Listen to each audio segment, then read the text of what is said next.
দাবি আদায়ে কর্মবিরতি ডেকেছেন সরকারি প্রাথমিক বিদ্যালয়ের সহকারী শিক্ষকেরা। রোববার সকালে কেন্দ্রীয় শহীদ মিনারের সামনে অবস্থান নেন তারা। আন্দোলনকারীদের দাবি, তাদের বেতন স্কেল ১৩তম গ্রেড থেকে ১০তম গ্রেডে উন্নীত করতে হবে। সহকারী শিক্ষকরা এখন শতভাগ পদোন্নতির যোগ্য এবং তারা ১০ম গ্রেডের দাবিদার। এই দাবিগুলো ১০০% যৌক্তিক। এই দাবিগুলো মেনে নিলে আমরা রাজপথ ছেড়ে বিদ্যালয়ে চলে যাব।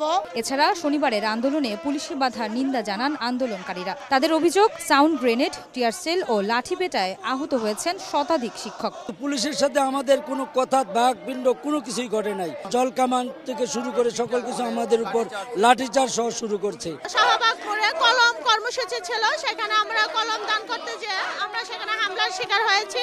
স্বরাষ্ট্র ও গণশিক্ষা উপদেষ্টার পদত্যাগের দাবিও জানান আন্দোলনকারী শিক্ষকেরা। আমাদের উপদেষ্টা মহোদয় গতকাল মিডিয়া একটা বক্তব্য দিয়েছেন, সহকারী শিক্ষকরা ১০ম গ্রেডের যোগ্য না।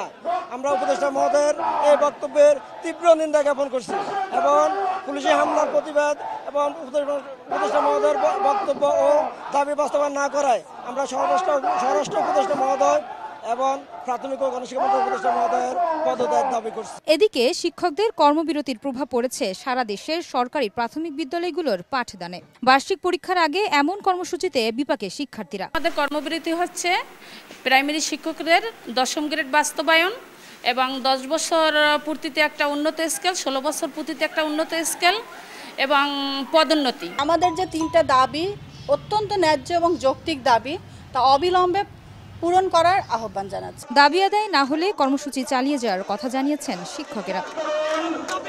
আয়েশা সিদ্দিক, সামিয়া, সময় সংবাদ, ঢাকা।